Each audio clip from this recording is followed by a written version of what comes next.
நமது உடலின் உறுப்புகள் ஏதாவது விதத்தில் பாதிக்கப்பட்டால் அது உடலின் வெளியே அறிகுறிகளாக கண்டிப்பாக காமிக்கும்.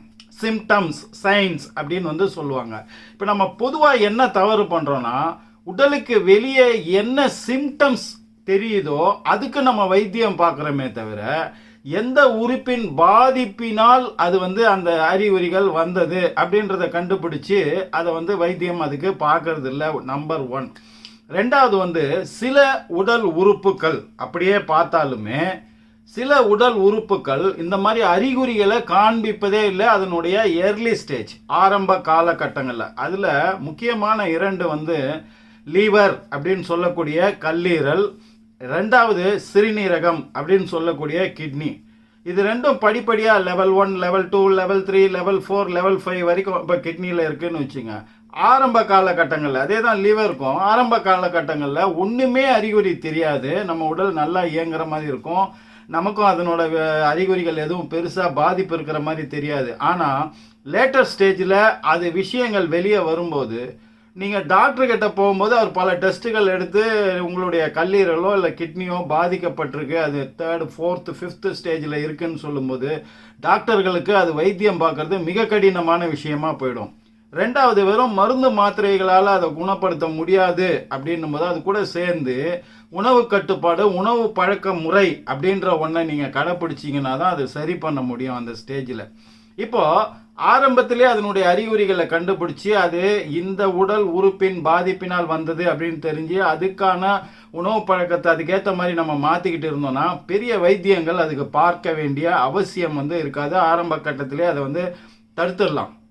அந்த விதத்தில் இன்னைக்கு கிட்னி பாதிப்பு அறிகுறிகள் 9 விஷயங்களை நம்ம சொல்ல போகிறோம். இப்போ இந்த 9 விஷயங்களும் வேறு காரணங்களால் கூட உங்களுக்கு வரலாம். ஆனால் இந்த அறிகுறிகள் தெரிஞ்சால் நீங்கள் கண்டிப்பாக டாக்டர்கிட்ட போய் உங்களுடைய கிட்னியோடைய நிலையை நீங்கள் பரிசோதித்து கொள்வது நல்லது.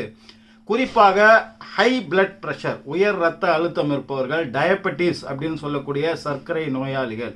ரெண்டாவது, உங்கள் உடலில் உள்ள பொட்டாசியம் அளவு என்ன அப்படின்றத நீங்கள் பார்க்கணும், சர்க்கரையோட அளவு என்னன்றதை பார்க்கணும். பிஹெச் வேல்யூ அப்படின்றது உங்களுடைய உடலின் அமிலத்தன்மை, காரத்தன்மை, அதனுடைய பேலன்ஸ் அது இருக்கா, இல்லை அதிகப்படியான காரத்தன்மையில் இருக்கா, அதிகப்படியான அமிலத்தன்மை. இந்த 4 விஷயங்களையும் நீங்கள் கண்டிப்பாக பார்க்க வேண்டி வரும். ஃபஸ்ட்டு அதுக்கு முன்னாடி இந்த 9 அறிகுறிகள் என்னன்றதுக்கு போகலாம். ஹைலி ஃபட்டிக்டு அப்படின்வாங்க. அப்படின்னா என்னென்னா, எப்போ பாரு ஒரு சோர்வு மனநிலை, காலையில் எழுந்திரிச்சதுலேருந்தே அந்த சோர்வு மனநிலை, ஒரு மாதிரி மூட் அவுட்டான, மூடு இல்லாத, எதையும் வேலை செய்ய முடியாத, வேலை செய்ய தோணாத ஒரு விஷயங்கள், எந்த வேலையும் தள்ளி போடக்கூடிய ஒரு சோம்பேறித்தனம், இந்த மாதிரியான விஷயங்கள் அதனுடைய அதிகப்படியான நிலையில் தொடர்ந்து அன்னைக்கு டே ஃபுல்லாக, அன்னைக்கு நாள் ஃபுல்லாக இருந்ததுன்னா இது அதனுடைய முதல் அறிகுறி. உங்கள் கிட்னி பாதிப்பின் அறிகுறியாக கூட அது இருக்கலாம் அப்படின்றது நம்பர் 1. ரெண்டாவது பஃபி ஐஸ் அப்படின்றாங்க. வீங்கிய கண்கள், கண்ணை சுற்றி உள்ள அந்த சதை பகுதி இருக்கு இல்லையா, அதெல்லாம் வீங்கின மாதிரி படத்தில் பார்க்குறீங்க பாருங்கள். இந்த மாதிரி இருந்ததுனாலே நம்ம நீர் கோர்த்துட்ருக்கு அப்படின்னு சொல்லுவோம் இல்லையா. நீர் கோர்க்கறதுனால மட்டும் இல்லை, கிட்னியில் நச்சுத்தன்மை அதிகமாகும் போதும் உங்களுக்கு இந்த பஃபி ஐஸ் மாதிரி காமிக்கும். அப்போ நீங்கள் கிட்னியை கண்டிப்பாக பரிசோதித்து கொள்வது நல்லது. அப்புறம் எடிமா அப்படின்னு சொல்லுவாங்க. இது என்னன்னு கேட்டிங்கன்னா, காலுடைய முழங்காலுக்கு கீழே காலின் அடிப்பகுதியில் நீர் கோத்துக்கிட்ட மாதிரி வீங்கிறது, வீங்கி இருப்பது. அது ஒரு பக்க காலில் வரலாம், 2 பக்க கால்லையும் வரலாம், இல்லை ஏதாவது ஒரு பக்க காலில் வரலாம். அதில் கை வச்சு அழுத்தி பார்த்தீங்கன்னா கை உள்ளே போகும், ஒரு பள்ளம் ஒன்று ஏற்படும், டென்ட் அப்படின்வாங்க. அந்த மாதிரி இருக்கும்போது காலில் நீர் கோர்த்துக்குச்சு அப்படின்னு சொல்லுவாங்க இல்லையா. அது நுரையீரல் தொற்றுனால கூட வரலாம். நுரையீரல் தொற்று எதனால் வருதுன்னும் போது அந்த இடத்துல கிட்னியும் கனெக்ட் ஆகிருக்கு. ஸோ பொதுவாகவே கிட்னியில் நச்சுத்தன்மை அதிகமாகி அது பழுதுபட்டு பாதிக்க ஆரம்பிக்கிற ஸ்டேஜில் இந்த பிரச்சனை உங்களுக்கு கண்டிப்பாக வரும். அடுத்தது ஃப்ரீக்வெண்ட் யூரினேஷன் அப்படின்வாங்க. அப்படின்னா என்னன்னா, இப்போ உங்களுக்கு டயபெட்டிஸோ இல்லை வேறு விதமான பிரச்சனைகளோ இருக்கும்போது, சர்க்கரை நோய் உள்ளவர்கள் இரவில் குறிப்பாக அடிக்கடி எந்திரிச்சு யூரின் போகிறது இதனுடைய அறிகுறி. இப்போ இது டயபெட்டிஸால் வருது அப்படின்னு நம்ம எடுத்துக்கிட்டால் அதுவும் உண்மை தான். டயபெட்டிஸ் எதனால் வருதுன்னா, இன்சுலின் ரெசிஸ்டன்ஸால் வருது.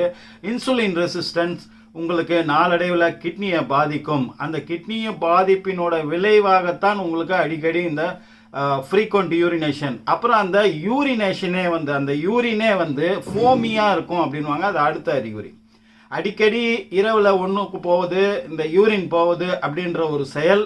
அதுக்கு அடுத்தது வந்து அப்படி போகக்கூடிய யூரின் வந்து ஃபோமியாக இருக்கும், நுரைத்த தன்மையோடு இருக்கும், நுரைச்சி இருக்கும். இப்போ சில சமயம் நீங்கள் யூரின் போகும்போது வந்து பார்த்தீங்கன்னா சாதாரணமாக இருக்கும். சில சமயம் யூரின் போகும்போது பார்த்தீங்கன்னா அந்த ஃபோம் நுரைச்சி வரும், அது நுரைச்சி மாதிரி வந்து இருக்கும்.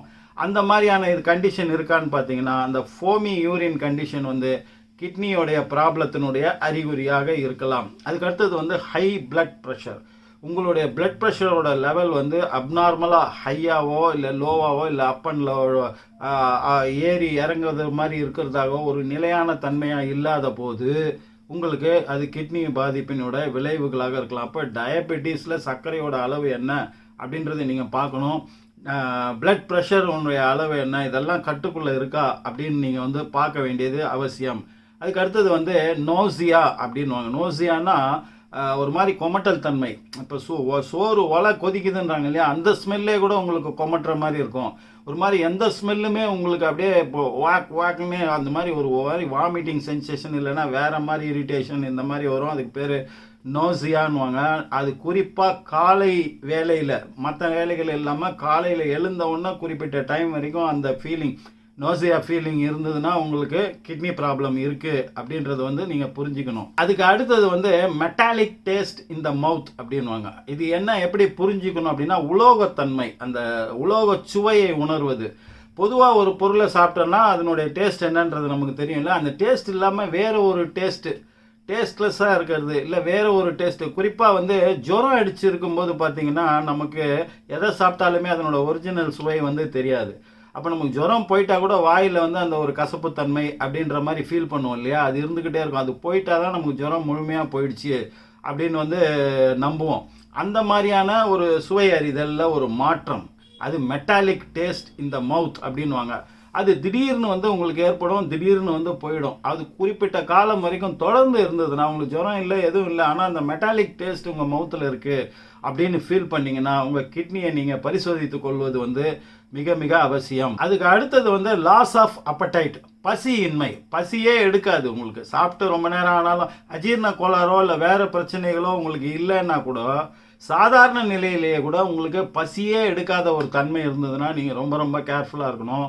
உங்கள் கிட்னியை நீங்கள் பரிசோதித்துக் கொள்ளணும். இப்போ நம்ம சொல்லியிருக்கிற இந்த 9 அறிகுறிகளில் ஏதாவது ஒன்றுக்கு மேற்பட்ட அறிகுறிகளோ கூட உங்களுக்கு இருக்கலாம். அப்படி இருந்ததுன்னா கண்டிப்பாக டாக்டரை பார்த்து அந்த ஸ்டேஜ்லேயே நீங்கள் டெஸ்ட் எடுத்து அதுக்கான மருந்துகள் எடுத்துக்கொள்வதும், அதை விட முக்கியமாக உணவு பழக்கம், இயற்கை உணவு முறை, உங்களுடைய உணவு பழக்க முறையே கொஞ்சம் மாற்றுறது வந்து மிக மிக அவசியம். அந்த ஸ்டேஜ்லேயே அதை 100% நம்ம க்யூர் பண்ணிட முடியும். இப்போ அதை எப்படி பண்ணலான்னு சொல்லி சில டிப்ஸு. இப்போ உங்களுக்கு ஹை பிபி, பிளட் ப்ரெஷர் வந்து அதிகமாக இருக்குது அப்படின்னா என்ன அர்த்தம்னா, அந்த நிலையில் இந்த அறிகுறிகள் உங்களுக்கு இருந்ததுன்னா நீங்கள் வந்து டெஸ்ட்டு எடுக்கும்போது உங்கள் பொட்டாசியம் அளவு என்ன அப்படின்றது, அதாவது நம்ம உடம்புக்கு 4700 மில்லிகிராம் ஒரு நாளுக்கு வந்து பொட்டாசியம் தேவை. அதாவது நியூட்ரியன்ஸ்லேயே அதிகமான அளவு நியூட்ரியன்ஸ் வந்து உடலுக்கு தேவைப்படுவது பொட்டாசியம் தான். ஏன்னா பொட்டாசியம் இருந்தால் தான் வைட்டமின் டி போன்ற மற்ற ஊட்டச்சத்து உள்ள விஷயங்களை வந்து ஆக்டிவேட் பண்ணும். அது எல்லாத்துக்குமே பொட்டாசியம் வந்து தேவை. உதாரணத்துக்கு வாழைப்பழத்தில் நிறைய பொட்டாசியம் இருக்குது. அந்த மாதிரி பொட்டாசியம் வந்து அந்த உணவுகளில் இருக்குதுன்னு சொல்லி நம்ம தனியாகவே ஒரு வீடியோ போட்டிருக்கோம், இல்லைனா வலைத்தளங்களில் அதை பற்றி நிறைய பேர் நிறைய விஷயங்கள் பேசியிருக்காங்க. அந்த மாதிரியான விஷயங்கள் இப்போ பொட்டாசியம் உங்கள் உடம்புல அளவு கம்மியாக இருந்ததுன்னா கண்டிப்பாக அதை பேலன்ஸ் பண்ண நீங்கள் பொட்டாசியம் உணவாக சாப்பிடணும். இப்போ சில பேர் வந்து சொல்லுவாங்க பொட்டாசியம் அதிக அளவில் சாப்பிட்டா ஹைப்பர் கலேமியா அப்படின்ற ஒரு நிலைக்கு போயிடும், அதனால குரானிக் கிட்னி டிசீசஸ் வந்து அதிகப்படுவதற்கான வாய்ப்புகள் இருக்குன்னு சொல்லிட்டு, இது வந்து நீங்கள் டேப்லெட் மூலமாகவோ இல்லை சிரப் மூலமாகவோ மருந்து மாத்திரைகள் மூலமாக சாப்பிடும்போது ஆர்டிஃபிஷியலாக அந்த பொட்டாசியம் அளவை அதிகப்படுத்தும் போது அது நடக்கலாம். ஆனால் டயட்ரி பொட்டாசியம் அப்படின்னு இப்போ ரீசண்டாக வந்து கண்டுபிடிச்சிருக்காங்க. டயட்டரி பொட்டாசியம், உங்களுடைய உணவின் மூலமாக உங்கள் உடலுக்கு கிடைக்கக்கூடிய அந்த டயட்டரி பொட்டாசியம் வந்து உங்களுக்கு பிளட் ப்ரெஷரை கம்மி பண்ணுவதோட இந்த கிரானிக் கிட்னி டிசீசஸை வந்து க்யூர் பண்ணுறதுக்கும் இது உதவுது அப்படின்றத சொல்லுவாங்க. இதெல்லாம் டாக்டரை கன்சல்ட் பண்ணி உங்கள் உடல் நலம் அது எதனால் இந்த பிரச்சனை வந்திருக்கு அப்படின்றத டெஸ்ட் எடுத்து பார்த்து டாக்டருடைய ஆலோசனைப்படி நீங்கள் இதை பண்ணலாம். பட் பொட்டாசியம் அளவு கம்மியாக இருக்கிறதுக்கான அதிகப்படியான வாய்ப்புகள் இந்த கிட்னி டிசீஸ் உள்ளவங்களுக்கு இருக்குது. அப்போ நீங்கள் பொட்டாசியம் அதிகம் உள்ள உணவுகளை சாப்பிடுவதற்கு நீங்கள் பழக்கப்படுத்தி கொள்ள வேண்டும். அதுக்கடுத்து வைட்டமின் டி அளவும் கண்டிப்பாக உங்களுக்கு கம்மியாக இருக்க வாய்ப்பு இருக்குது. அப்போ அதை பற்றியும் நம்ம நிறைய வீடியோ போட்டிருக்கோம். பொதுவாக சூரிய ஒளியிலேருந்து நிறைய வைட்டமின் டி உடலுக்கு கிடைக்குது. வாக்கிங் போகலாம், அந்த வெயிலில் ரொம்ப நேரம் நிற்கிறது, சின்ன சின்ன யோகா எக்ஸசைஸ் பண்ணுறது, அதன் மூலமாக வைட்டமின் டி வந்து நமக்கு கிடைக்கும். அதுக்கு அடுத்தது வந்து கார்லிக். இந்த கார்லிக் வந்து பிளட்டோடைய ப்ரெஷரை வந்து ரொம்ப ரொம்ப கண்ட்ரோல் பண்ணுங்கள். ஹார்ட் டிசீஸ் எல்லாம் தடுப்பதற்கு நீங்கள் ரெகுலராக வந்து அதை நல்லா குக் பண்ணிலாம் நீங்கள் சாப்பிடக்கூடாது. பச்சையாக சாப்பிட்லாம். அது கூட தண்ணியோ மோரோ ஏதாவது கலந்து வந்து நம்ம குடிக்கணும். வெறும் கார்லிக்கை மட்டும் நம்ம சாப்பிடக்கூடாது. கார்லிக் எப்படி சாப்பிடணும்னு தனியாக ஒரு வீடியோ போட்டிருக்கோம். கார்லிக்கை நல்லா நசுக்கி கட் பண்ணி ஒரு 5 நிமிஷமோ 10 நிமிஷமோ காற்றுல காய வச்சுட்டு அதுக்கப்புறம் எடுத்து சாப்பிட்லாம். இல்லை எதனா பொரியல் செய்யும்போது அது மேலே தூவி அது கூட சேர்த்து சாப்பிட்லாம். இல்லைனா எதனா சாண்ட்விச் கூட அதை கலந்து வந்து சாப்பிட்லாம். குக் பண்ணாமல் சாப்பிடுவது நல்லது. அது பிளட் ப்ரெஷரை நாளடைவில் மிக மிக சூப்பராக வந்து அது உங்களுக்கு கண்ட்ரோலுக்கு கொண்டு வந்துவிடும். கார்லிக்கு அந்த பவர் இருக்குது. அடுத்து மஷ்ரூம் நிறைய சாப்பிடுவது வந்து நல்லது. இப்போ இதெல்லாம் பண்ணீங்கன்னா பிளட் ப்ரெஷர் சம்பந்தப்பட்ட இந்த அறிகுறிகளுக்கு சம்பந்தப்பட்ட இந்த கிட்னி டிசீஸையும் சேர்த்து சரி பண்ணுவதற்கு உங்களுக்கு இந்த விஷயங்கள் வந்து பயன்படும். அதுக்கு அடுத்தது வந்து டயபெட்டிஸ் அது வரும்போது உங்களுக்கு அசிட்டிக் லெவலில் இருந்ததுன்னா உங்களுடைய பிளட் லெவலும் சரி யூரின் லெவல்லையும் சரி அசிடிட்டி ஜாஸ்தியாக இருந்ததுன்னா இந்த பிஹெச் வேல்யூவை பொறுத்து தான் இந்த அசிடிட்டி இருக்குது. ஆல்ரெடி நம்ம பிஹெச் வேல்யூவை பற்றி நிறைய வீடியோவில் சொல்லியிருக்கோம். அதாவது பிஹெச் டேபிள் அப்படின்றது என்னென்னா 1லேருந்து இந்த பக்கம் வரைக்கும் இருக்கும். அதில் நடுவில் இருக்கிற அந்த 7 அப்படின்ற லெவலில் வந்து பாடியை வச்சுக்கிட்டிங்கன்னா உங்களுக்கு வந்து பிஹெச் லெவல் பேலன்ஸாக இருக்குன்னு அர்த்தம். அதுக்கு குறைஞ்சா உங்கள் பாடி அசிடிட்டி தன்மை அமிலத்தன்மை உள்ளதாக மாறுதுன்னு அர்த்தம்.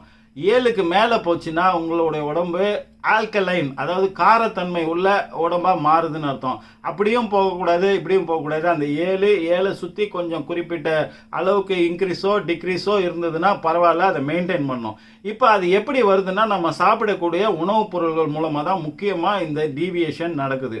ஒன்று அசிடிட்டியாக மாறும், இல்லை ஆல்கலைனாக மாறும். அப்போ அதை பேலன்ஸ் பண்ணக்கூடிய விஷயம். இப்போ குறிப்பாக நிறைய நான்வெஜ் சாப்பிட்றீங்க, உடல் அசிடிட்டியாக நிறைய மாறும். அப்போ அது கூட காய்கறிகள் கீரைகள் சேர்த்து சாப்பிடும்போது ஆல்கலைன் வந்து அதை பேலன்ஸ் பண்ணி இந்த பிஹெச் வேல்யூவை சமன்படுத்தும். அப்போ எந்த காம்பினேஷனில் நம்ம சாப்பிடணும் அப்படின்றத வந்து நம்ம தெரிஞ்சுக்கணும். எது அமிலத்தன்மை உள்ள பொருட்கள், எது காரத்தன்மை உள்ள பொருட்கள், எந்த காம்பினேஷன் வந்து ஒன்றா செட் ஆகும் அப்படின்றது. அப்போ பிஹெச் வேல்யூ என்ன இருக்குன்றதை பாருங்கள். இந்த பிஹெச் வேல்யூவை பேலன்ஸ் பண்ணுறதுக்கும் இந்த பொட்டாசியம் அளவு இது கூட சம்பந்தப்பட்டதாக இருக்கிறது. உடம்பை அசிடிட்டி தன்மையாகவோ காரத்தன்மையில் இருந்தோ அதை மாற்றி சமநிலைப்படுத்துவதற்கு. அப்போ அது ரெண்டும் வந்து ரொம்ப ரொம்ப முக்கியம். அப்புறம் உங்களுடைய இன்சுலின் ரெசிஸ்டன்ஸ் வந்து கட்டுப்பாட்டில் இருக்கா அப்படின்றத ரொம்ப பார்க்கணும். சர்க்கரை அளவு கட்டுப்பாட்டில் இருக்கிறத விட இந்த இன்சுலின் ரெசிஸ்டன்ஸ் அப்படின்ற பிரச்சனை சர்க்கரை நோய் இல்லாதவர்களுக்கு கூட இருக்கும். அதனால கூட உங்கள் கிட்னி வந்து பாதிப்படையறதுக்கூடிய வாய்ப்புகள் இருக்கு. உங்களுடைய பிளட் பிஹெச் வேல்யூ வந்து அசிடிட்டியாக இருக்குன்னு வச்சுக்கோங்க. அப்போ திரும்பவும் இந்த பொட்டாசியமும் பேக்கிங் சோடா கொஞ்சம் வந்து நீங்கள் அடிக்கடி அந்த உணவில் தண்ணியில் கலந்து சாப்பிடுவதன் மூலமாக இந்த அசிடிட்டி தன்மையை வந்து உங்களால் வந்து இதை மாற்ற முடியும். அடுத்தது வந்து டயபெட்டிஸ் அப்படின்னு சொல்கிறாங்களே, அந்த டயபெட்டிஸ்க்கு நம்ம ஆல்ரெடி நிறைய வீடியோவில் சொல்லியிருக்கோம். சுருள் பட்டை, சிலோன் பட்டை, அந்த மாதிரி சுருளாக இருக்கும். நம்ம படத்துலையும் காமிக்கிறோம் பாருங்கள். இந்த பட்டையை வாங்கி நீங்கள் தண்ணியை நல்லா கொதிக்க வச்சு மிதமான சூட்டில் வரும்போது அதுக்குள்ளே அந்த பட்டையை போட்டு ஊற வச்சுட்டு நைட்டு ஊறின தண்ணியை பகலில் வந்து நீங்கள் குடிக்கலாம். இல்லை தண்ணி கொதிக்கும் போதே கூட அதை போட்டுட்டு ஒரு 5 மினிட்ஸ் நல்லா கொதிக்க விட்டுட்டு அதுக்கப்புறம் விதன்னு ஆனதுக்கப்புறம் நீங்கள் அதை குடிக்கலாம். பட்டை தண்ணீர் வந்து டயபெட்டிஸை நாடளவில் கண்ட்ரோலில் வச்சுக்கிறதுக்கு மிகப்பெரிய அரிய வந்து மருந்து. அதுக்கப்புறம் ஆப்பிள் சைடர் வினிகர் நைட்டு நம்ம தூங்குவதற்கு 1 மணி நேரத்துக்கு முன்னாடி அதை பற்றியும் ஒரு வீடியோ நம்ம போட்டிருக்கோம். மேலே லிங்க்கில் கொடுக்குறேன். இந்த வீடியோவோட எண்டுலேயும் இதை கொடுக்குறேன். அதை கண்டிப்பாக பாருங்கள். இந்த ஆப்பிள் சைடர் வினிகர் எதனால் எப்படி வந்து டயபெட்டிஸை உங்கள் உடலில் உள்ள ரத்தத்தில் உள்ள சர்க்கரை அளவை குறைக்குது அப்படின்றத பற்றி நீங்கள் தெரிஞ்சுக்கலாம். இப்போ ஆப்பிள் சைடர் வினிகர் அப்படின்றத வந்து நம்ம பயன்படுத்தலாம். அடுத்து வந்து கீட்டோ டயட் அப்படின்னு ஒரு விஷயம் நீங்கள் வலைத்தளங்களுக்கு இது பண்ணிங்கன்னா கிடைக்கும். கீட்டோ டயட்டை நீங்கள் ஃபாலோ பண்ணலாம். அதுக்கடுத்து அடிக்கடி ஃபாஸ்டிங் இருக்கிறது வந்து மிக மிக நல்லது. இன்டர்மிட்டன்ட் ஃபாஸ்டிங் மாதிரி பண்ணலாம். இல்லைன்னா ஏதோ ஒரு விதத்தில் ஏதோ ஒரு வேலையிலையோ 2 வேலையிலையோ இல்லை ஒரு 10-12 மணி நேரம் வயிற்ற காய போடுவது, அதை வந்து மாற்றி மாற்றி பண்ணக்கூடாது. ஒரு பேட்டர்ன் ஃபாலோ பண்ணிங்கன்னா அதையே வந்து நீங்கள் ரெகுலராக ஃபாலோ பண்ணணும். அந்த மாதிரி ஒரு குறிப்பிட்ட நாட்களுக்கு இந்த ஃபாஸ்டிங் விரதம் அப்படின்றத தொடர்ந்து கடைப்பிடிப்பதன் மூலமாக கூட இந்த அறிகுறிகள் குணமாவதோட கிட்னிக்கும் அது நல்லது பண்ணி அதை ரிப்பேர் பண்ணுற வேலையை வந்து செய்யும். அதுக்கடுத்து எடிமான்னு விஷயம் வந்து திரும்பவும் பொட்டாசியம் கம்மியாக இருக்கிறதுனால தான் வரும். ஸோ நீங்கள் பார்க்க வேண்டியது பொட்டாசியம் அளவு என்னன்றதை பார்க்கணும், பிஹெச் வேல்யூ என்னன்றதை பார்க்கணும், சர்க்கரை அளவு என்னன்றதை பார்க்கணும், இன்சுலின் ரெசிஸ்டன்ஸ் வந்து உங்களுக்கு அந்த பிரச்சனை சரியாகுதா, சீராக இருக்கா அப்படின்றத பார்க்கணும். பிஹெச் வேல்யூ என்ன லெவலில் இருக்குன்னு இதை நீங்கள் உணவு பழக்கத்தின் மூலமாக சரி பண்ணுறதோட டாக்டருடைய மெடிக்கேஷனையும் நீங்கள் யூஸ் பண்ணிங்கன்னா, இதை கொஞ்சம் கவனமாக இல்லைன்னா அடுத்தடுத்த ஸ்டேஜுக்கு இந்த கிட்னி ப்ராப்ளம் போயிடுச்சுன்னா மிகப்பெரிய பிரச்சனைங்க. அதை சால்வ் பண்ணுறது அது பெரிய தலைவலியாக முடிஞ்சிடும். அடுத்த ஒரு நல்ல தகவலோடு உங்களை நான் சந்திக்கிறேன். நன்றி. ஏஜேஹெச்.